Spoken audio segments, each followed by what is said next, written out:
Hello friends, എല്ലാവർക്കും ഒരു പുതിയ വീഡിയോയ്ക്ക് സ്വാഗതം. നമ്മുടെ ചില ആത്മബന്ധങ്ങൾ എന്ന് പറഞ്ഞാണ്ടല്ലോ, അത് വളരെ അഗാധമായിട്ടുള്ള ചില ബന്ധങ്ങളാണ് കേട്ടോ. അത് നമ്മൾ ചിലപ്പോൾ അതിൽ നിന്നും വഴിമാറി നടന്നാലും നമ്മളതിനെ വിട്ടുപോയാലും അത് നമ്മളിലേക്ക് തന്നെ ചേരുന്നുള്ളത് എത്രയോ സത്യമാണ്. അതൊരു പ്രകൃതി സത്യം കൂടെയാണ് കേട്ടോ. അപ്പോൾ ഞാൻ ഇന്നത്തെ നിങ്ങളൊരു കഥ പറയാൻ പോകും കേട്ടോ. എന്നൊരു കഥ എന്ന് പറഞ്ഞാൽ എൻ്റെ മാത്രം കഥയല്ല, എൻ്റെയും നമ്മുടെ ഏറ്റവും കൂടുതൽ വീഡിയോയിൽ കാണിച്ചിട്ടുള്ള നമ്മുടെ സ്വന്തം വണ്ടിയുടെ. അപ്പോൾ ഈ വണ്ടിയുടെയും കഥയാണെന്ന്, എങ്ങനെയാണ് ഞങ്ങൾ തമ്മിൽ കണ്ടുമുട്ടിയത്, എങ്ങനെയാണ് ഈ ചാനൽ ഉണ്ടായത്, അങ്ങനെ കുറച്ച് കാര്യങ്ങളൊക്കെ കൂട്ടിച്ചേർന്നിട്ടുള്ള കഥയാണ് നിങ്ങളുടെ മുമ്പിൽ ഞാൻ പറയാൻ പോകുന്നത് കേട്ടോ. ഇത് വേറൊരു കഥ മാത്രമല്ല, ഞങ്ങളൊരു ജീവിതം കൂടെയാണ്. അപ്പോൾ എല്ലാവർക്കും വീഡിയോയിലേക്ക് സ്വാഗതം.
പിന്നെയെന്ന് വെച്ച് കഴിഞ്ഞാൽ, നമ്മൾ ഈയിടെ കുറച്ചാളായിട്ട് നമ്മൾ വണ്ടിയുടെ വീഡിയോസും നമ്മൾ ചെയ്യാറുണ്ടായിരുന്നില്ല. കാരണം എന്താണെന്ന് വെച്ചാൽ വണ്ടി ഒരു പ്രത്യേക സാഹചര്യത്തിൽ ഒന്ന് കൈമാറി പോകുന്നുണ്ടായി കേട്ടോ.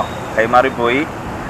അത് കഴിഞ്ഞിട്ട് നമ്മൾ വേറൊരു വണ്ടി തപ്പി നടക്കുന്ന സമയത്താണ് വീണ്ടും നമ്മൾ ഈ വണ്ടീനെ കാണുകയാണ്. നമ്മൾ ഒരു കച്ചവടക്കാരിലേക്കാണ് വണ്ടി പോയത്. ആ വണ്ടി അവിടെ വെച്ച് കണ്ടു. പക്ഷേ കണ്ടു കഴിഞ്ഞപ്പോൾ പിന്നെ നമ്മൾ വേറെയും കുറേ വണ്ടികൾ പോയി കണ്ടിട്ടും നമുക്ക് നമ്മുടെ ഈ വണ്ടീനെ ആ മനസ്സിലാക്കി കിടക്കുന്നതുകൊണ്ട് തന്നെ വേറൊരു വണ്ടി നമുക്ക് ഇഷ്ടപ്പെടുന്നില്ല. അങ്ങനെ നമ്മൾ വീണ്ടും അവർ പറഞ്ഞ വിലയ്ക്ക് നമ്മളിവനെ തിരിച്ചു വാങ്ങിയെന്നുള്ളതാണ്. അങ്ങനെ നമ്മൾ വീണ്ടും നമ്മുടെ കയ്യിലേക്ക് ആ വണ്ടി എത്തിക്കും. അതാണ് പറയണത്, ചില ആത്മബന്ധങ്ങൾ അങ്ങനെയാണ്. നമ്മൾ വിട്ടാലും നമ്മുടെ കയ്യിൽ നിന്ന് പോയാലും അവർ നമ്മളെ തേടി വരും, അല്ലെങ്കിൽ നമ്മളേക്ക് എത്തിപ്പെടും. കാരണം നമ്മൾ ഇവനെ സ്നേഹിച്ചത് അത്രമാത്രമാണ്. അതുകൊണ്ട് തന്നെ നമ്മുടെ കയ്യിൽ നിന്ന് അവൻ പോവില്ല എന്നുള്ളത് എനിക്ക് തോന്നി. കാരണം പറഞ്ഞാൽ അതുപോലെ നമ്മൾ കൊണ്ടുപോയി നടന്നൊരു വണ്ടിയായിരുന്നു. അപ്പോൾ അതുകൊണ്ട് തന്നെ 20,000 കിലോമീറ്ററിലാണ് എൻ്റെ കയ്യിൽ ഈ വണ്ടി കിട്ടുന്നത്. കിട്ടിയതിന് ശേഷം 1,70,000 കിലോമീറ്റർ ഈ വണ്ടി ഓടി. ഈ വണ്ടി ഓടിയത് മുഴുവൻ ഈ കൈകൾ കൂടെ തന്നെയായിരുന്നു. അതുകൊണ്ട് തന്നെ അവനറിയാം ഞാൻ എങ്ങനെ അവനെ കൊണ്ടുപോയി നടന്നെന്നുള്ളത്. അതുകൊണ്ട് തന്നെ തിരിച്ചവൻ എന്നിലേക്ക് തന്നെ എത്തിയിട്ടുണ്ട്. അത് നമ്മുടെ കഴിവോ അല്ലെങ്കിൽ ഒരു മനുഷ്യൻ്റെ ഒരു കഴിവൊന്നുമല്ല, തീർച്ചയായിട്ടും ദൈവാനുഗ്രഹം, അല്ലെങ്കിൽ നമ്മളിൽ തന്നെ അത് എത്തിപ്പെടണം എന്നുള്ളൊരു ദൈവനിമിത്തം ഉള്ളതുകൊണ്ട് തന്നെ ദൈവം നമ്മളിലേക്ക് തന്നെ എത്തിച്ചു. അത് നിങ്ങളിലേക്ക് പങ്കുവയ്ക്കുകയാണ്. ഏറ്റവും അതായത് കുറേ കാലമായിട്ട് നമ്മളിരുന്നൊരു ഇത് നമ്മളിലേക്ക് തന്നെ ദൈവം തിരിച്ചു തന്നു എന്നുള്ളതാണ്. അപ്പോൾ നമുക്ക് പിന്നെ അവനെ എടുക്കുന്ന സമയത്ത് നമുക്കൊന്നും ചിന്തിക്കണമെന്നില്ല. കാരണം അതിൻ്റെ മുക്കും മൂലയും ഓരോ ഭാഗങ്ങളും വ്യക്തമായിട്ട് മറ്റാരേക്കാളും കൂടുതൽ എനിക്കറിയാവുന്നതുകൊണ്ട് തന്നെ നമുക്കവനെ കണ്ടപ്പോൾ മൂന്നാമതൊരു ഓപ്ഷൻ അല്ലെങ്കിൽ 3-4 ഓപ്ഷനോ അല്ലെങ്കിൽ രണ്ടാമതൊന്നും ചിന്തിക്കുന്നതോ വന്നില്ല. അങ്ങനെ നമ്മൾ തന്നെ വീണ്ടും അവനെ നമ്മളെ കയ്യിലേക്ക് തന്നെ ദൈവം വെച്ച് തന്നു. അങ്ങനെ ഇനിയുള്ള യാത്രകൾ ഇതിനോടൊപ്പം.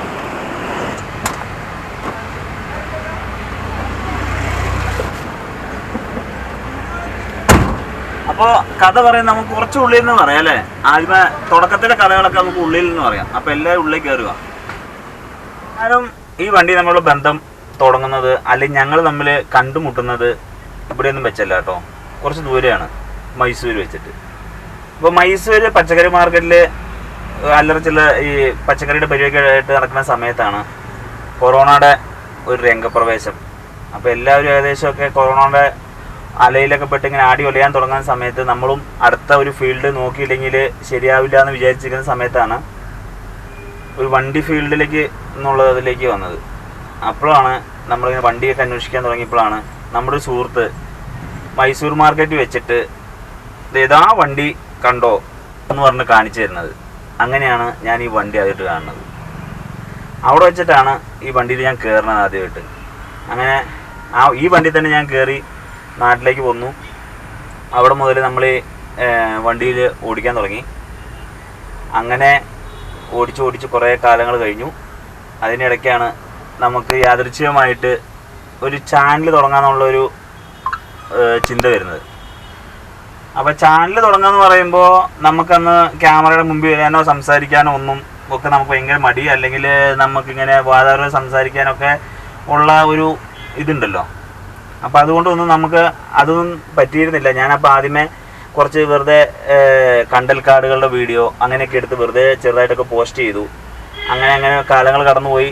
അതിലൂടെ വണ്ടിയുടെ പരിപാടികളും കടന്നുപോയി. അങ്ങനെ ഒരു ദിവസം ഞങ്ങൾ ഗോവയ്ക്ക് ഒരു ട്രിപ്പ് പോയി. ഗോവയിൽ വെച്ചിട്ടാണ് നമ്മൾ ആദ്യമായിട്ട് നമ്മുടെ ഏറ്റവും വൈറലായ വീഡിയോ, ഏകദേശം 1,00,000 മേലെ ആൾക്കാർ കണ്ട വീഡിയോ ഷൂട്ട് ചെയ്യണത്.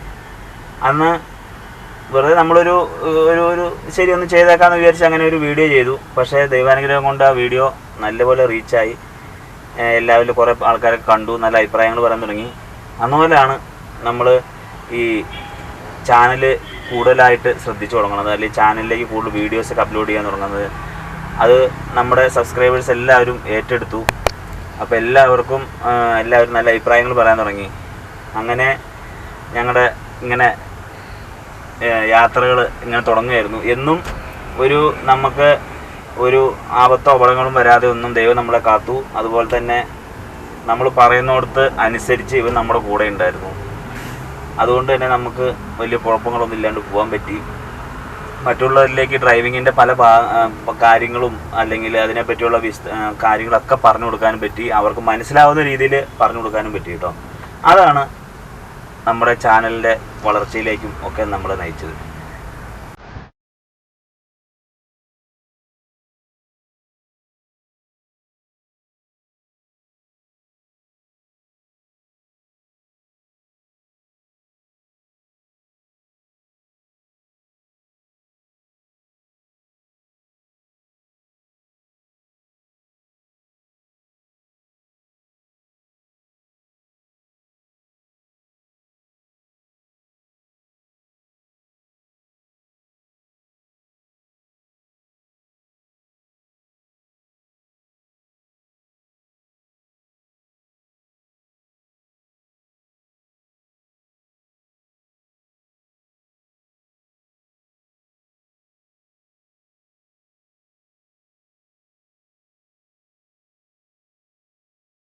ഇപ്പോൾ നമ്മുടെ വണ്ടിയുടെ പുറകിൽ എഴുതി വെച്ചിട്ടുണ്ട് you are following Kerala nut coconut. അപ്പോൾ ഈ കേരള നട്ട് കോക്കനട്ട് എന്ന് പറയുമ്പോൾ എല്ലാവരും പലരും ചോദിക്കും എന്താ ഇങ്ങനെ ഒരു പേരിടാൻ കാരണം എന്ന് ചോദിച്ചിട്ടുണ്ട്. അപ്പോൾ നമ്മൾ ചാനൽ തുടങ്ങിയ സമയത്ത് നമ്മുടെ ചാനൽ ഇത്ര വളരുമെന്നോ അല്ലെങ്കിൽ ഒന്നും നമുക്കറിയില്ലായിരുന്നു. നമ്മളൊരു രസത്തിന് വേണ്ടി തുടങ്ങിയൊരു ചാനൽ. അപ്പോൾ അതിനകത്ത് ആദ്യമേ നമ്മൾ ഇട്ടിരുന്ന പേര് മൈ ഡ്രീം വർക്ക് എന്നായിരുന്നു. അപ്പോൾ ആ പേര് ഞാൻ നമ്മുടെ യൂട്യൂബിൽ സെർച്ച് ചെയ്യുമ്പോൾ എൻ്റെ പേരിൻ്റെ മുകളിൽ വേറെ കുറേ സെയിം പേരുള്ള ചാനലുകൾ വരാൻ തുടങ്ങിയപ്പോൾ എനിക്ക് തോന്നി ആരും ഇടാത്തൊരു പേര് നമുക്കിടാം. അപ്പോൾ പിന്നെ ആര് സെർച്ച് ചെയ്താൽ ഈ പേരിന് കിട്ടുമല്ലോ എന്ന് വിചാരിച്ചിട്ടാണ് നമ്മൾ വെറുതെ ഒരു പ്രാസം ഒപ്പിച്ചിട്ടാണ് കേരള നട്ട് കോക്കനട്ട് എന്ന് പറഞ്ഞ ഇതിട്ടത്. പക്ഷേ അതിട്ടതിന് ശേഷമാണ് നമ്മുടെ ചാനലിനൊരു വളർച്ച വന്നതും അല്ലെങ്കിൽ അത് കുറച്ചും കൂടെ നന്നായിട്ട് പോകാൻ തുടങ്ങിയതും. പിന്നെ നമ്മൾ ആ പേരങ്ങനെ മാറ്റിയില്ല, ആ പേര് തന്നെ ഇട്ടു. അതാണ് ആ പേരിലേക്ക് വരാനുള്ള കഥ എന്ന് പറയുന്നത്. അപ്പോൾ അങ്ങനെ അവനെ നമ്മുടെ കയ്യിലേക്ക് തന്നെ കിട്ടി. നമ്മൾ വെഞ്ചിരിപ്പൊക്കെ കഴിഞ്ഞു, പള്ളിയിലൊക്കെ കൊണ്ടുപോയി ഒന്ന് വെഞ്ചിരിച്ചു, കാര്യങ്ങളൊക്കെ ഉഷാറാക്കി തീർത്തു. അല്ലറ ചില്ലറ വർക്കൊക്കെ ഉണ്ട്, അതൊക്കെ തീർത്ത് നമ്മൾ അവനെ ഓട്ടത്തിന് റെഡിയാക്കി നിർത്തിയേക്കാണ്. അപ്പോൾ നമ്മുടെ ഇനി കുറച്ച് കാര്യങ്ങളും കൂടി ഉണ്ട്, അതൊക്കെ ഒന്ന് റെഡിയാക്കി കഴിഞ്ഞാൽ നമ്മൾ ഓട്ടം തുടങ്ങും. അപ്പോൾ ഇത്ര നാൾ നിങ്ങൾ നൽകിയ സപ്പോർട്ട് സഹകരണമൊക്കെ എപ്പോഴും നമ്മുടെ കൂടെ തന്നെ ഉണ്ടാവണം. അപ്പോൾ വീണ്ടും വണ്ടി സംബന്ധമായിട്ടുള്ള വീഡിയോസൊക്കെ നമ്മൾ ഇട്ട് തുടങ്ങാൻ പോവുകയാണ്, അതിലേക്കൊക്കെ വരികയാണ്. അതിന് മുമ്പ് ഞങ്ങളൊരു ചെറിയ കഥ, ഞങ്ങളൊരു ജീവിതം നിങ്ങളോടുമായിട്ട് പങ്കുവെച്ചു എന്നുള്ളൂ. അപ്പോൾ എല്ലാവരും സ്നേഹവും സപ്പോർട്ടും പ്രതീക്ഷിച്ചുകൊണ്ട് നിർത്തുന്നു. അടുത്ത വീഡിയോയിൽ കാണാം. അതുവരെയ്ക്കും ഇവിടെ പറയുന്നത് ഞാൻ രാജേഷ് മാത്യു, ഒപ്പം നമ്മുടെ സ്വന്തം ആളും.